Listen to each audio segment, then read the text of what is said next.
Welcome to Politics Done Right. I am your host, Egberto Willies. This is a progressive program that will take the mystery out of politics. This is the program that will encourage you to make sure government becomes we the people. Whether you are liberal, progressive, conservative, or otherwise, you get to air your point of view. We are an independent media outlet that, unlike mainstream media beholden to corporations, we only owe allegiance to you. Remember, you can also send me a tweet at EGBERTOWILLIES. That is at Egberto Willies. Let us engage. It is Politics Done Right.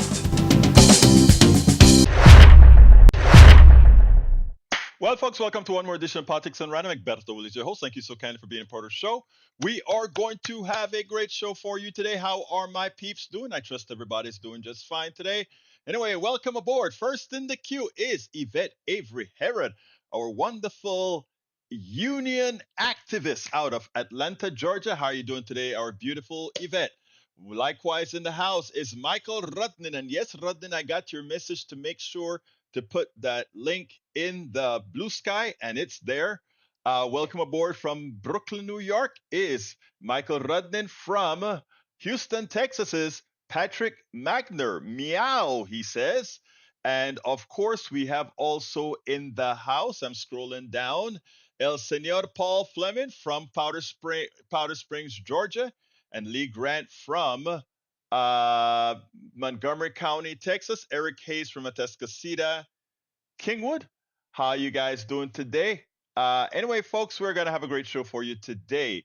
Michael starts. I haven't seen this speech anywhere in our legacy media. Mexico is about to do what our nation should have promised. Egberto, one for the screen.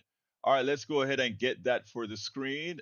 Anything with Claudia Sheinbaum, she has my heart. She's the only one who had the cojones, not cojones, to go up against Donald Trump. And here we go. Let's get it onto the screen for Mr. Rudnin. And it goes like this. Yesterday, Mexican President Claudia Sheinbaum delivered her 100-day address to a packed Zocalo. We will not return to the neoliberal model. Bingo! We will not return to the regime of privileges and corruption. Bingo! We say for the good of all, first the poor. Wow, I hadn't seen that. I need to check that out.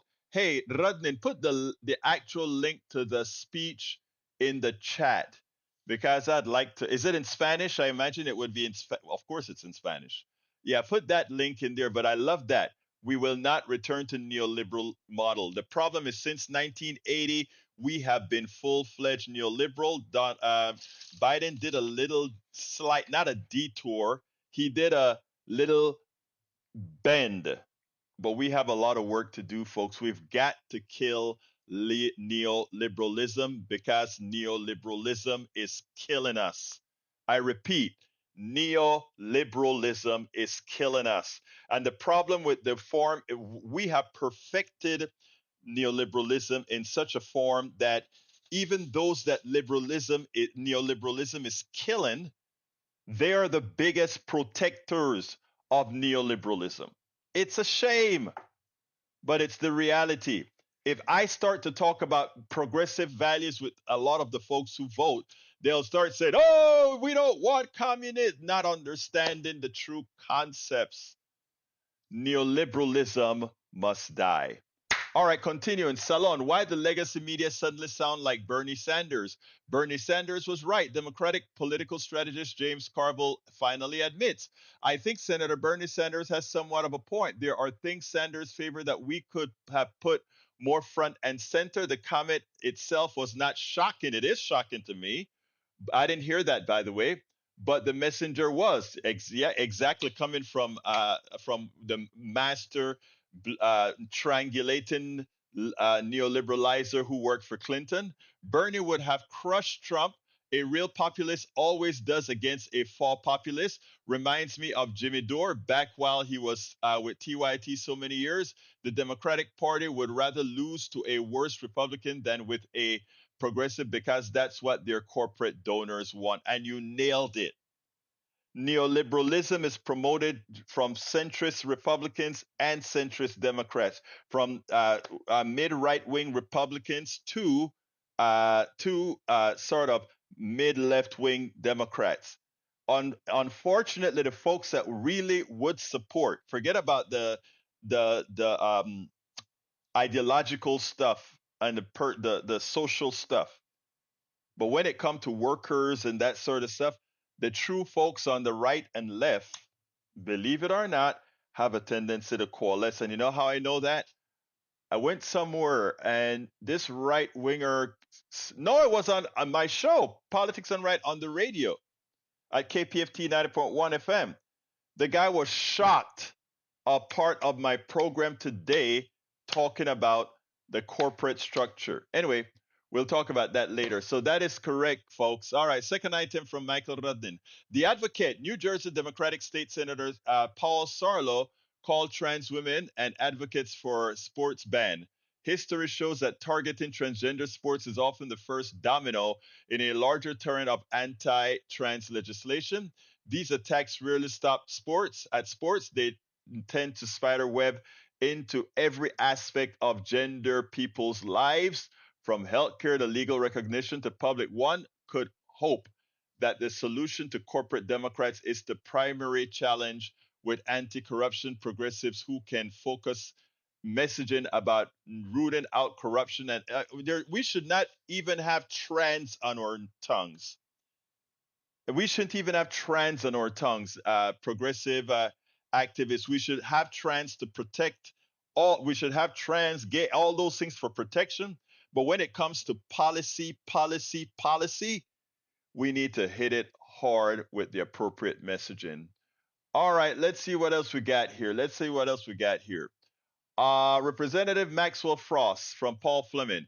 Today, the House GOP is pushing forward a bill that should be called the Child Predator Empowerment Act, which could allow adult strangers to question girls about their genitals and look at their naked bodies. Disgusting. I'm heading to the House floor soon to debate this and protect our kids. It's amazing. I hadn't seen that message, Paul.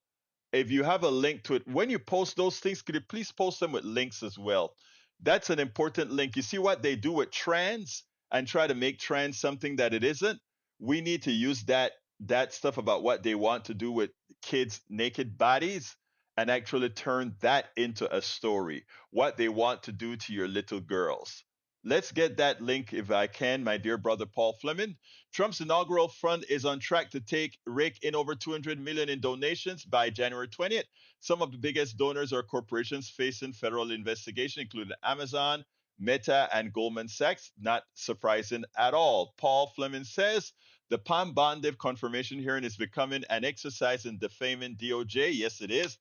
And what gets to me is Democrats allow these folks to come and start saying the DOJ is has been weaponized, and they allow them to talk about the military in disarray, and instead of coming back and hitting them hard and saying that's not true, and here are the numbers. Now let me ask you a question. Democrats fail every time to defend what they've done and pivot. When these people lie about the issues, they should immediately correct and pivot to the question. But they simply ask the question in these particular things. Democrats are lousy in this game that the Republicans are cleaning their clocks in these hearings. Their clocks are being cleaned in these hearings. Right in the range today. Hi, Bruce. How you doing, my brother? Great to see you. Bruce Pollard from Kingwood, Texas. How you doing, brother? Great seeing you here. All right, Egberto, FB deleted my first comment. Image that. Let's see, what are you talking about? Let's go ahead and see. Remove comment. Okay, let's see what that says. Bear with me. I'm going to put that on the screen. Wow. Why was that removed? Let's do this. Look at what got removed for Brother Rudnin. It says, we removed your comment. Why this happened? The comment may use misleading links to content to trick people to visit or stay. I haven't seen this speech anywhere in our legacy media. Mexico is about to do what our nation should have promised. Egberto, one for the screen. Wait a minute. Michael, who removed that link? Is what I'm trying to get. Is that Facebook? I don't see it there. Am I missing something? Which which social media removed that link? I'm curious. Which social media removed that link? All right, let's continue. Egberto, source including video to the speech. Thank you very much for that, Michael. I'll go ahead and let me go ahead and probably fire that off. Oh no, oh no, oh no, oh no, oh no. All right, yeah, that's okay. That's good. I didn't mess it up. Okay. Wow, look at that. Look at the amount of people out there. Wow. Okay, I won't play it because it's likely Spanish. All right. Okay. Paul Fleming says ways the Jack Smith report says Trump criminally attempted to retain power after 2020. One, induce state officials to ignore true vote counts. Two, manufacture fraudulent slates of presidential election electors in 7 states. Three, force Justice Department officials and his own vice president to act in contravention with the oath and to instead advance Mr. Trump's personal interests for direct an angry mob to the U.S. Capitol. Exactly. All right, let's say Lee Grant says y'all would replace neoliberalism to neo-Marxism. No, we'll replace neoliberalism with free enterprise. Come on, brother Grant. You know better than that. All right, let's see what else we got here. Anyway, I tell you what, let's go ahead. Egberto, Facebook automatic retention modern remove the first comment. Wow. Wow. So they're not, here's what's so funny. They're not fact checking, but they're allowing something that doesn't have any smarts to remove your comment. Amazing, isn't it? All right, let's go ahead now and play our first video of the day. This is with one more from I always get his name wrong. Pete Hegseth. Man, that's a difficult name. Anyway, let's go ahead and play that right now, and then we'll take it on the other side. Bear with me as I said. Oh well, I guess before I do that, I need to go to Ray. All right, Ray. How you doing, my dear brother Ray? AI is taking notes. Hey, Brother Egberto, I'm just chiming in real quick. I wanted to say about the neoliberalism. I really am proud of the president of Mexico really standing up for what they believe in. And unfortunately, it's a tragedy that it's taking for this to happen for the conservative corporate wing, someone like James Carville, to notice, hey, maybe we were wrong about this time. All those times we blacklisted Bernie Sanders, maybe this is the message we should have been adopting. And you're right. I mean, I have trans friends that I'm very close with. I mean, they don't believe that trans should be the forefront of an issue because at the end of the day, they don't want any more rights than anyone else. They just want to not fear for their life when they're out in public.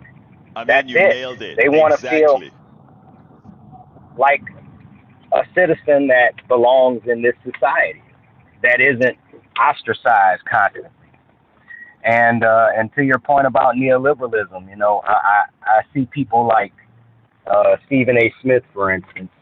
He was somebody I looked up to as a sports commentator, but he's dancing, like another progressive podcaster said, he loves to dance the line and say, "Oh, I'm an independent. I go with this side. I go with that side. I can't say I'm on one side or the other because they both sound crazy." You know how he talks, and it's like he's a fool. He is a fool. And you know what? You know what I call him. You remember the folks that you wind up to dance? Yesa Massa. He's a Yesa Massa guy. That's who he is. yeah, just stick to basketball stats and contract disputes. That's not, politics is not his lane. And to your point about neoliberalism, I mean, basically, if the Democratic Party really, really wants to win, I'm going to take it home at this point. They got to support progressives in the primaries. Yeah, let me tell you this, and then I'm gonna play the video. But Ray, this is important. They are not gonna the rank and file Democratic leadership is not gonna give us a damn thing. We have to take it, and that's what I've been telling the folks in our county. That's what we are in the same county, brother. We are in the same county, but that's what I've been telling all our precinct chairs in the county. We have a lot of empty and open precinct chairs. I want progressives to fill up those precinct chairs because that will make policy in Harris County and for every county around the country. Progressives just have to get up there and take it like they did. I think it was in either Colorado or New Mexico. They actually took over the party, and you know what those suckers did? They took the money.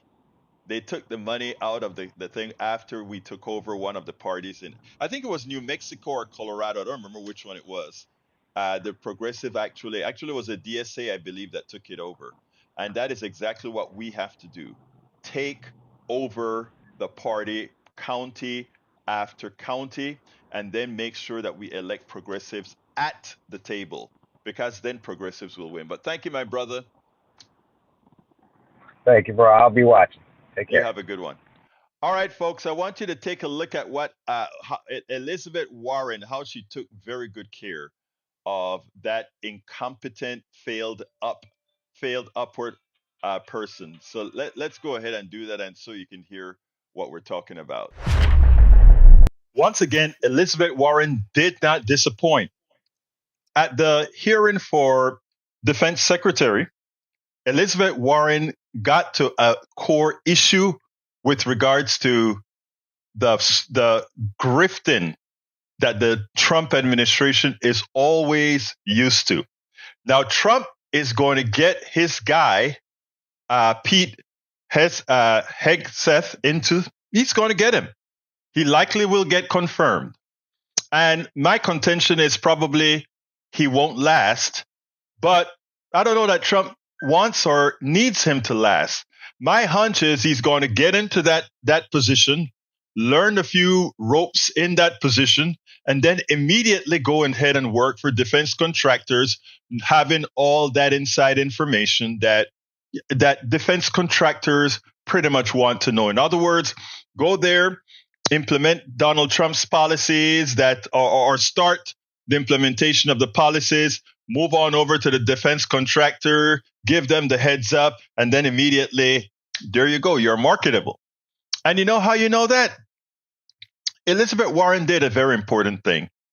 She points out that Hegseth has constantly said, hey, the generals, all those generals in the forces, they should be forced to wait 10 years before they go work for a defense contractor. I agree with that. I agree with that 100%. But what about you, Pete Hegseth? What about you? Let's listen to how Elizabeth Warren got to him, and then we'll take it on the other side. Now, Mr. Hegseth, you have written that after they retire, generals should be banned from working for the defense industry for 10 years. You and I agree on the corrosive effects of the revolving door between the Pentagon and defense contractors. It's something I would have liked to talk to you about if you'd come and been willing to visit with me. But the question I have for you on this is, will you put your money where your mouth is and agree that when you leave this job, you will not work for the defense industry for 10 years? Senator, it's not even a question I've thought about, because it's not about it right now.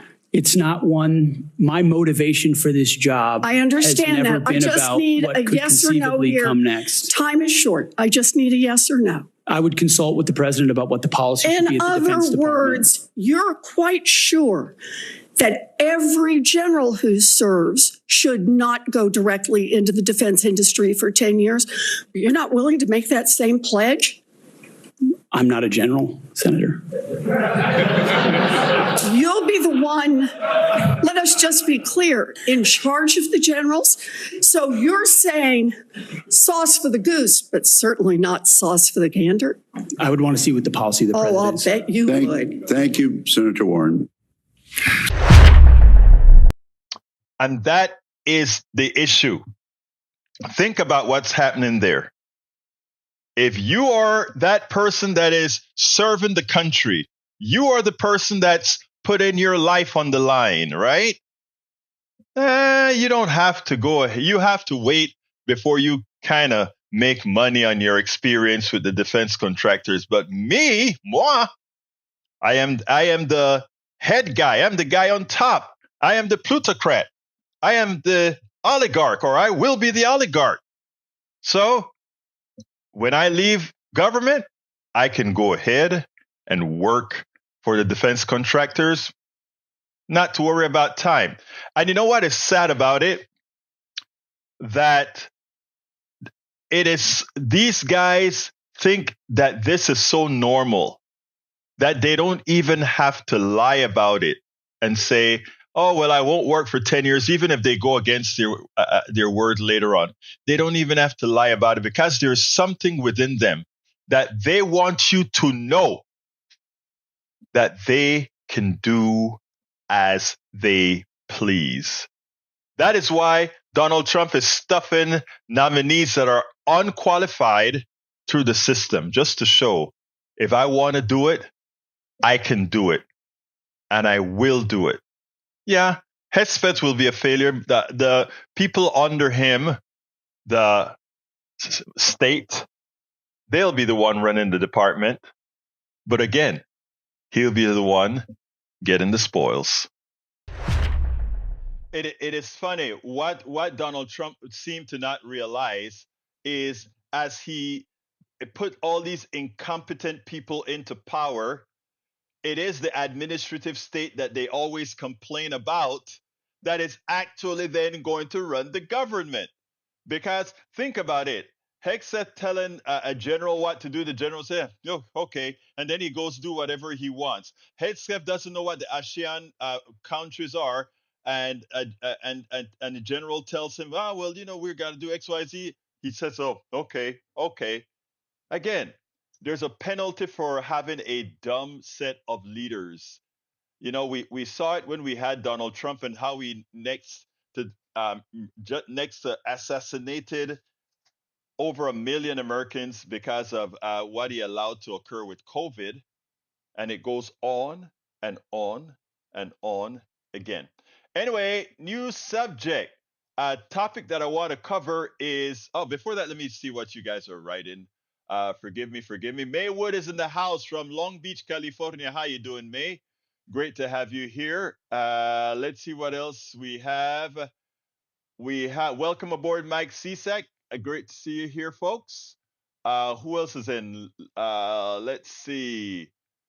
I'm scrolling down. Bear with me as I salute folks and see if I need Rashida Jones. Yep, she's stepping down from MSNBC as MSNBC is going to be spun off.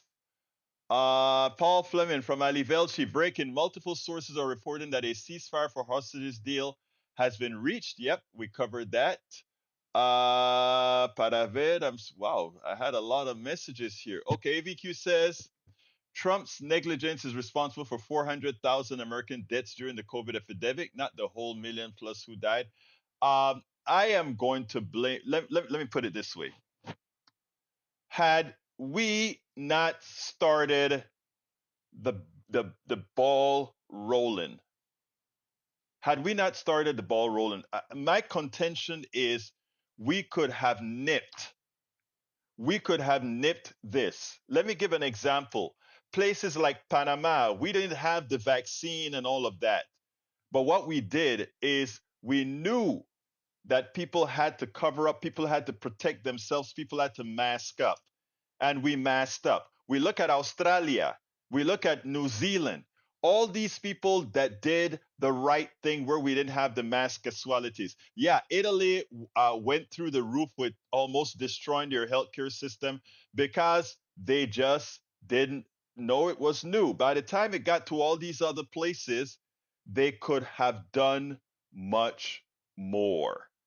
And we didn't do it. The amount of people that died because of the silly fights we had with ivermectin,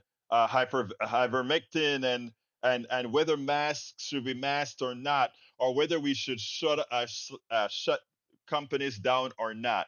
Think about this. Had we done the type of quarantine for 2 weeks, we had master quarantine. Okay? Think about it. Michael said before the vaccines, other nations that did mask mandates, social distancing, hand washing, and had much lower death tolls than our nations, which turned all of those into culture war issues by the right. I know, and that's what I'm saying. Because ignorance kills. Ignorance kills. There are many countries that could not get vaccines, could not afford vaccines, and their death rates were lower than ours because they followed science. And again, like I said, we could have burned this stuff out. A dead on quarantine of 2 weeks would have dropped the numbers so low, right? So low, because again, you can't infect something that's not infectable. In other words, if you are not there to infect somebody, that somebody doesn't get infected. You know, it's amazing. Because we were all home for the longest time, I didn't get COVID until COVID was on the way out. It's amazing. I didn't get COVID until COVID was on the way out. It's amazing. I masked up everywhere I went. I stayed home most of the time, but everywhere I went, I masked up. But it kills. Anyway, the next subject of today is, hey, Elon and Vivek, here's what a real Department of Government Efficiency would do. And let me go ahead and put that Common Dreams article in the chat. Okay? And it goes like this, folks. And you can follow along. I'll put it up on the screen for a little bit first before I go ahead. But it goes like this. Elon, a new report identifies what a DOGE based on evidence, not ideology, would include, from slashing drug prices to ending privatized Medicare to reducing the wasteful Pentagon spending. But here's the deal, folks. DOGE was not created to create efficiencies. That's not why it was created. The reality is DOGE was created to simply cut wherever they could, so that they'll have minimal, that the tax cut that's going to go out, because we are going to get the tax cut, so that we can afford the tax cut even as we blow up the budget even further. So here is the deal. If we really wanted to increase efficiency, while the U.S. Senate on Wednesday held confirmation hearings for several President-elect Donald Trump's cabinet nominees, the watchdog Public Citizen sounded the alarm about a new commission and its billionaire leaders who don't require congressional oversight, but could significantly impact federal agency regulations, right? Here's the deal. Despite being called the Department of Government Efficiency, DOGE is not a government department. It is a presidential advisory commission that Trump announced after his November win. He asked billionaires Elon Musk and Vivan Ramaswamy to co-lead it.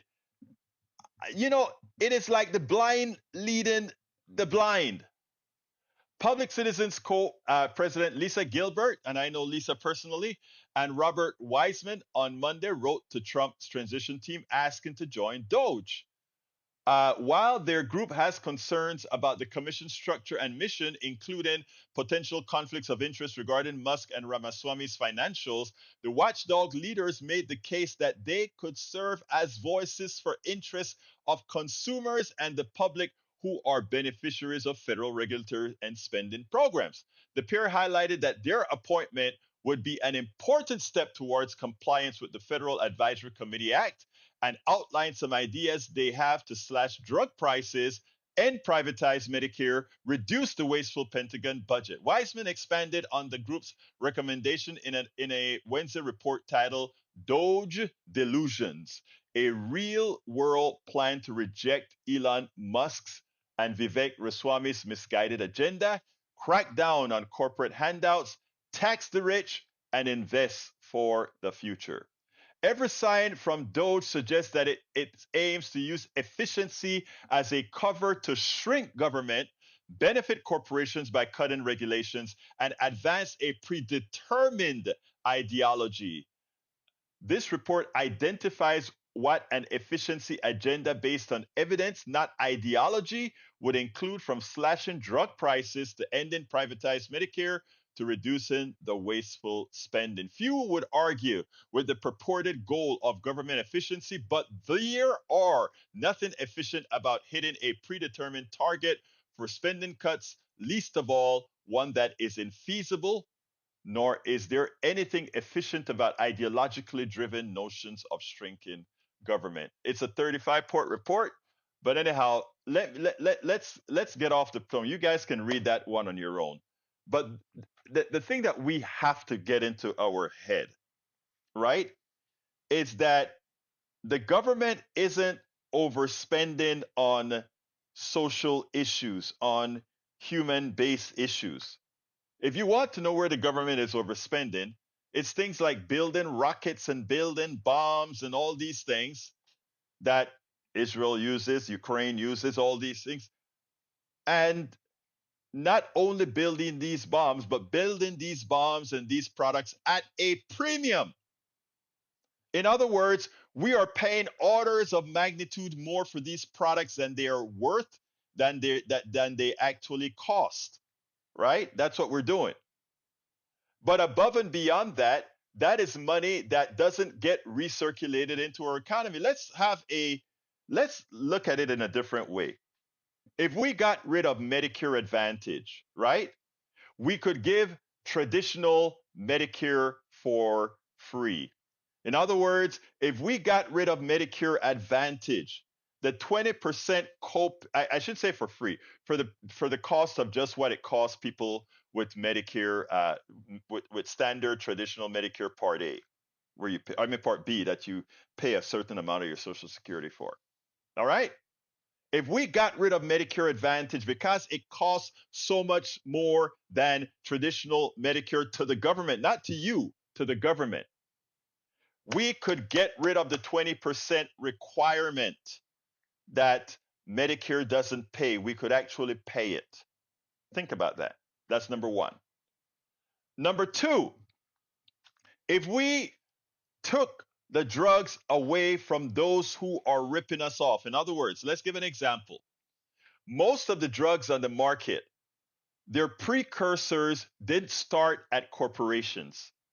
These corporations that like to say, if you cut our profits or if we charge less, innovation will fall, they're lying to you because they don't much innovate. Okay? Innovations occur at universities and colleges and and with government grants.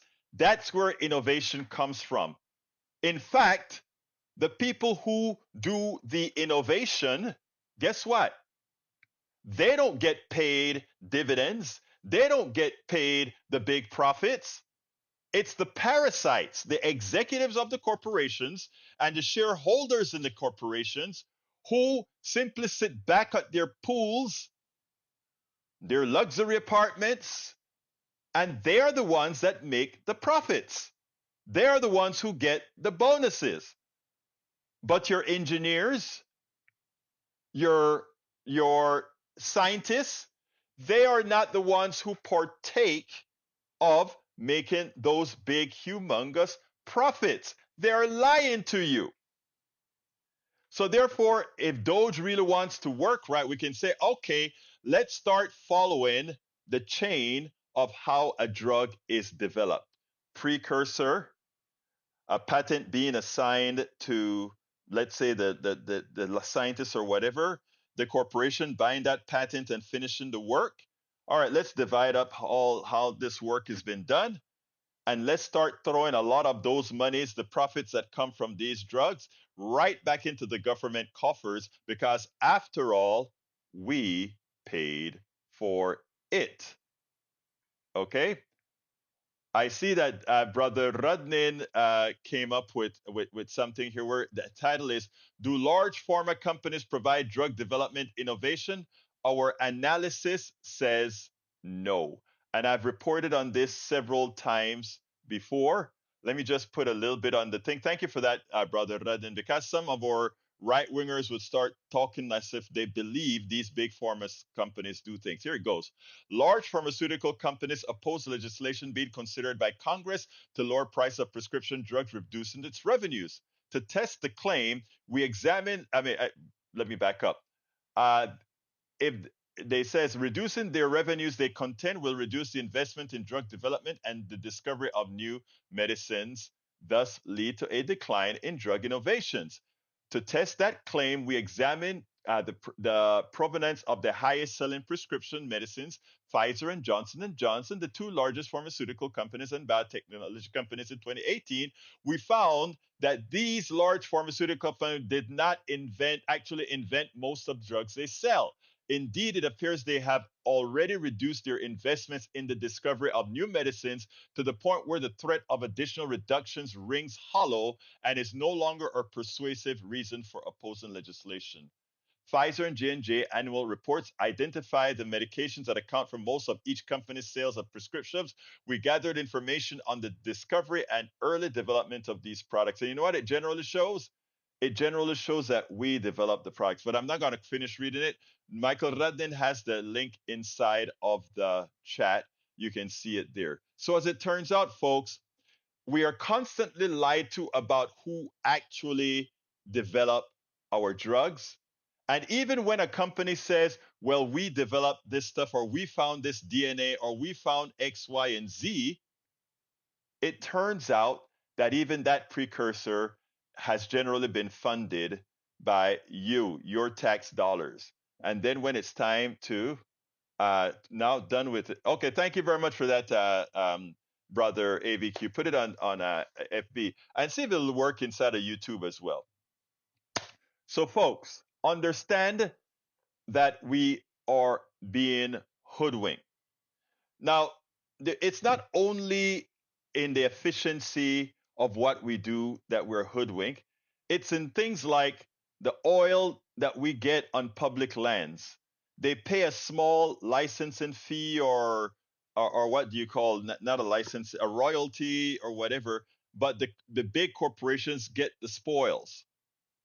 And any country that tries to have land reform or try to have policies to prevent this from happening, they actually get into trouble, not with their people, but with the United States government, who then comes in and destabilize your country. I did a piece on that this morning, and I want you guys to listen to it. I'm from Central America, and Cuba is not viewed the same around Latin America as it is viewed in the United States. And this isn't because Latin America is some communist stomping ground or anything like that. Nothing like that. We just see the unfairness of what happens with Cuba. Cuba was made a model to say, if you don't do it our way, we're going to show that your way is going to fail. Let me first say that personally, I am not a communist. I think America had an opportunity when the revolution took over. Because let me tell you, Batista wasn't a good guy. When Batista was in power, it was terrible. The group of folks out in Cuba that never had the opportunity would have never been able to do anything. And even as bad as the scarce resources, etc., that Cuba had, not because of its economic system, but because of our blockade, it's still a country that was able to produce a higher percentage of doctors, a higher percentage of lawyers, a higher percentage of all these technical things, and people who looked like me, who were only floor sweepers or dancers or entertainers, could actually or finally had access to be a part of the entire society. So it behooves me why we think. Now, you speak to a whole lot of Cubans that were harmed by the takeover and the federalization of a lot of resources in Cuba. You understand their position, right? You understand why they hate Castro, because he nationalized all these different parts of the country, and which was, in their opinion, wrong, right? But I have a question for every single American. Every single American. Remember, first of all, don't color your thoughts by the false things that we were indoctrinated with. But I'm going to ask you a very simple question. We are a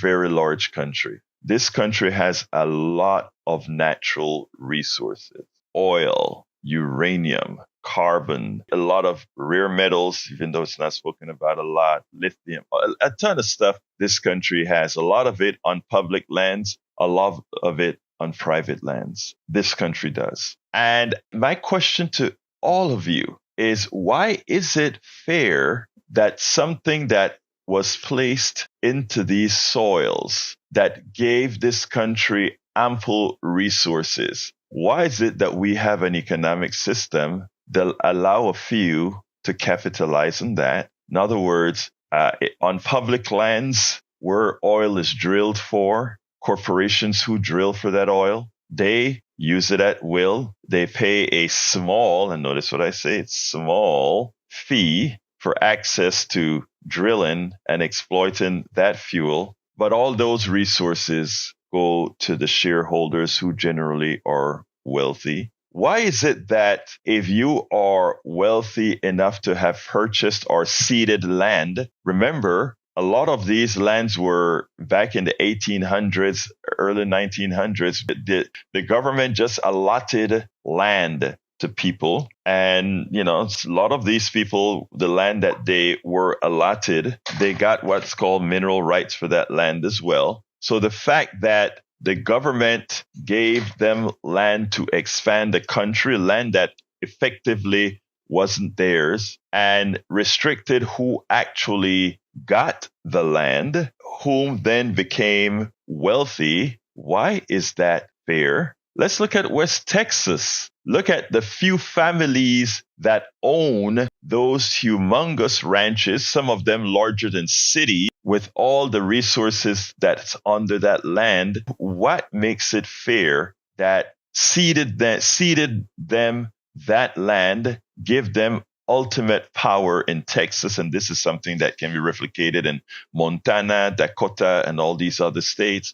What makes it that it's fair for those people to be wealthy just because? I mean, there are a lot of questions like that we ask. And I tell you, I want to expand that from Cuba to Venezuela, etc. A different philosophy is that all the resources of a country should belong to everyone in that country. All the resources in that. And as we demonize any political system, any government that says we are going to take public lands and ensure that the resources from that public land goes towards the people, there's one thing we will always do as a country, as what our plutocracy does. And it makes sure that those countries are destabilized until their own plutocracy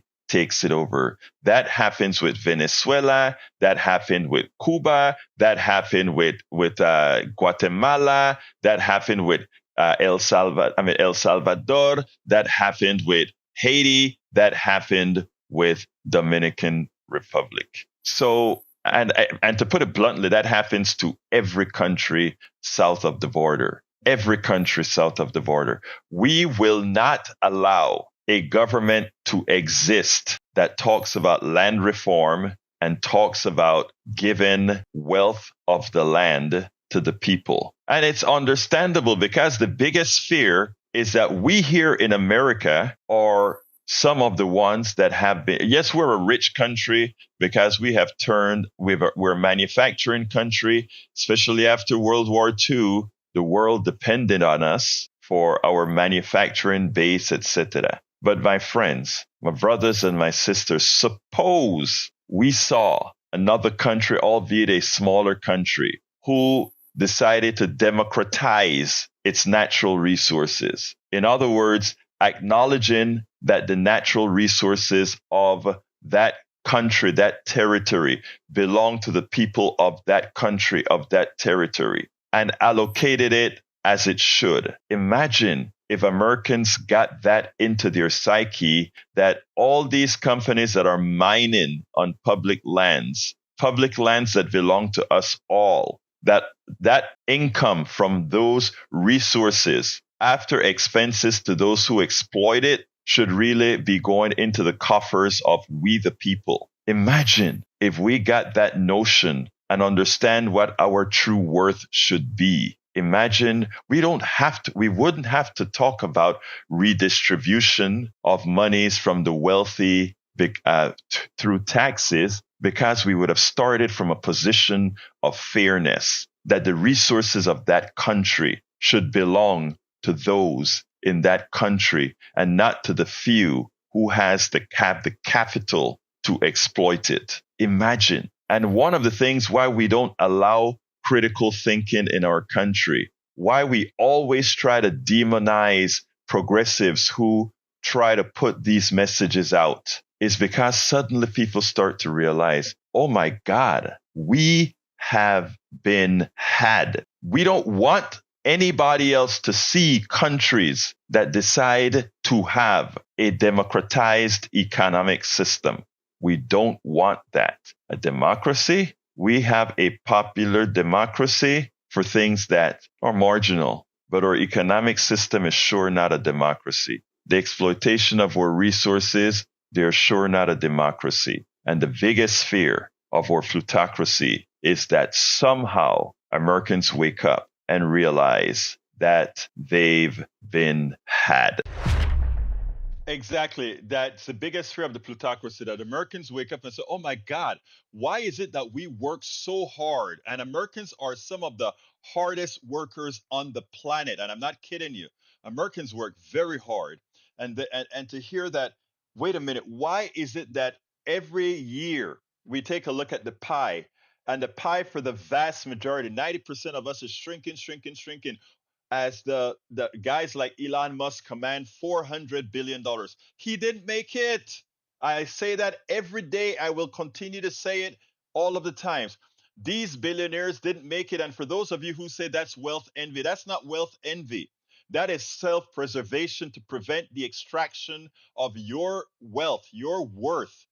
Whenever because we are in an economic system that's expanding, but that is closed. I repeat, the economic system is expanding, but it is a closed system. So therefore, as it expands, if you have a certain group expanding at a faster rate than the other group, the group that expands at the faster rate, this is a mathematical certainty, eventually gets it all. And that is where we are reduced into what I call indentured servitude, nothing more than antiseptic slavery. When I talk about our system being an antiseptic slave state, that's exactly what I'm meaning. And the reason it's antiseptic, because it's done so cleanly. It's done in a manner that you don't even realize it's happening. Dr. Richard Wolff has a thing that he put out decades ago. Capitalism hits the fan, and everything that he said is starting to occur. And he points out where, if you take a look at America's prosperity, it looks like we had a vision of prosperity. We had a semblance of prosperity, but that semblance of prosperity was we selling out our worth to the Elon Musk and all of them. As we wanted more things, we bought more things, but we were constantly giving our lives over to credit, which means we're giving our lives over to someone else. And that is something that we have to understand. It is something we have yet to understand. And my thing is, when critical thinking comes to pass, people are going to start asking themselves, why did we allow this for so long? Why did we allow why did we, let's give an example. I use oil because oil is something that we're all dependent on, and it's easy to talk about. We are producing more oil in America than we have ever produced, ever. We are energy independent in America. Okay, when we came out of the pandemic, and this is something that, I mean, you guys, this alone should make you want to abhor oil companies.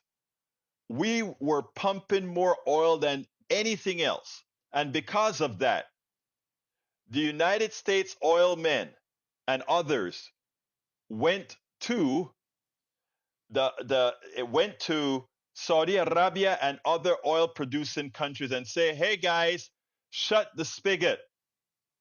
We want the prices to rise up. That's inflation, right? They caused it. And by causing the price of oil to go up, everybody else's prices for everything, not just oil, went up. Your eggs went up because you had to transport the eggs from the farm. You had to transport the plants from the farm. The fertilizers that are oil dependent got increased in prices. That one step of saying we're going to produce less oil. In other words, capitalism, which talks about the efficient allocation of resources, is a fraud. Because think about this. We artificially created a shortage.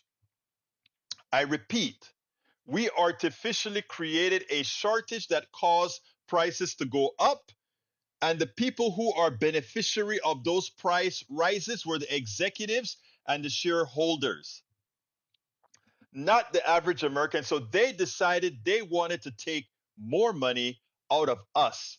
And we said, okay, take it. And for that, we also elected somebody that would allow this to continue. This is where we have to take responsibility for those we elect. Earlier, Ray called in and Ray said, we have to elect more progressives. And he's right. But it's not going to happen automatically. We have to fight our way into ensuring that our people elect us. It is something we have to do on our own. The plutocracy never gives in. Egberto for the screen. Thank you, my brother. Let me go ahead and put that out there for you. Where is it? There we go. Michael Rudnin wants this on the screen. It's going to be sort of in the top. Let me see if I can expand it some. Yeah, I got to expand it some. All right, let's go ahead and put that on the screen. That is what it looks like, folks. America in 2018 was producing the least amount, and that was in those three that you see there. If you take a look at what happened in 2023, America was the largest producer of oil in the world. Take a look at it. You're looking at it right there. Saudi Arabia, the United States, and Russia, the three top oil producers. And look at what those numbers are telling you. Look at what those numbers on the screen are telling you. Donald Trump lied to you all when he said, "Oh, I'm going to drill." Unfortunately, Biden started even as we don't want it. Biden started drilling to produce more oil than anybody else. The same with inflation. But Trump is responsible for the chain reaction that caused the inflation. But you know what? He gets himself a great economy. He gets himself all these good things, and watch him throw it all to the curb by mismanaging all of it. Watch it completely mismanage, and it takes us right back into what occurred in 2008. Clinton gave a balanced budget to Bush 2. Clinton gave a balanced budget to Bush, and Bush immediately squandered it. Brother Patrick Magner, talk to AI me. is taking notes. Yes, sir. I thought that I was caught up, but I guess I'm not. Taking his I wanted to expand a little bit on the oil topic. Yes. I've said on your 6 o'clock program that all the oil in the public lands are something that we own. Yes. And to lease off land to extract something that we own to turn back around and sell it back to us is not a good system. Other countries that have nationalized oil, I think that a lot of people on the right are critical of them, and the rich left those countries, and so it didn't work out for everybody, but it worked out for the majority of them. Somebody brought up Venezuela. Venezuela, before the oil was nationalized, the rich there lived better than a lot of the top people in California. But the infrastructure there to go to anywhere that wasn't a gated community, the wastewater treatment and everything were open ditches that drained down side the hills. The housing was shanties. There were no roads. You can't expect a country to have that much income disparity without it eventually changing. And I don't usually look at the comments that much, but I think that Eric commented on Venezuela. The majority of the people benefited from him. Let me tell you, Hugo Chavez. Patrick, Hugo Chavez reduced poverty. I mean, there are a lot of studies that have already been done. We destabilized Venezuela, okay? America sent the CIA in to destabilize Venezuela.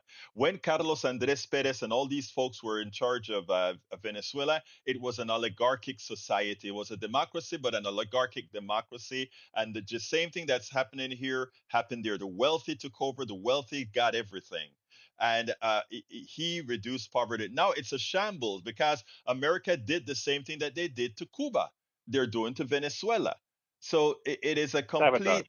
Yeah, exactly. It's a sabotage that's happening so that Americans can say, you see, that if we nationalize oil, it doesn't work. You're absolutely right. We need to nationalize oil. But Eric, near me, Eric. Patrick, it's 4:00, and I got to close this baby out, my brother. Thank you very much for calling, sir.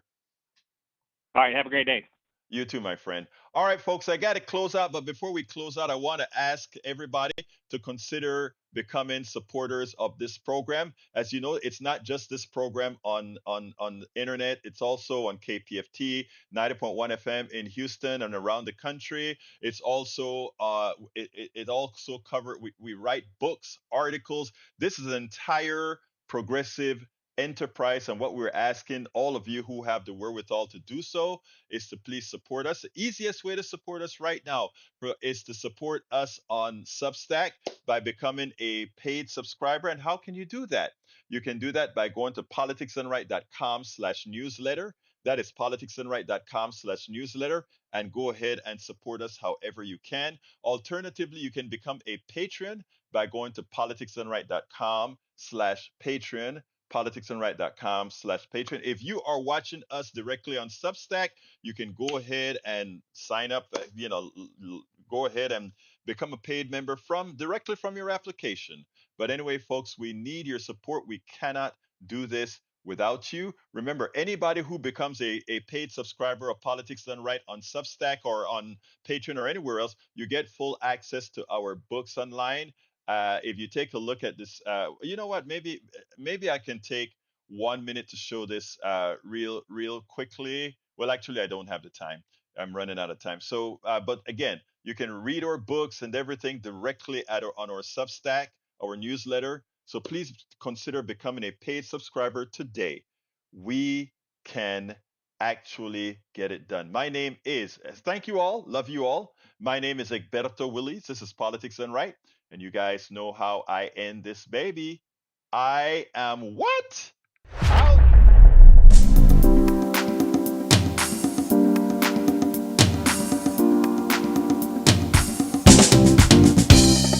Welcome to Politics Done Right. I am your host, Egberto Willies. This is a progressive program that will take the mystery out of politics. This is the program that will encourage you to make sure government becomes we the people. Whether you are liberal, progressive, conservative, or otherwise, you get to air your point of view. We are an independent media outlet that, unlike mainstream media beholden to corporations, we only owe allegiance to you. Remember, you can also send me a tweet at EGBERTOWILLIES. That is at Egberto Willies. Let us engage. It is politics done right.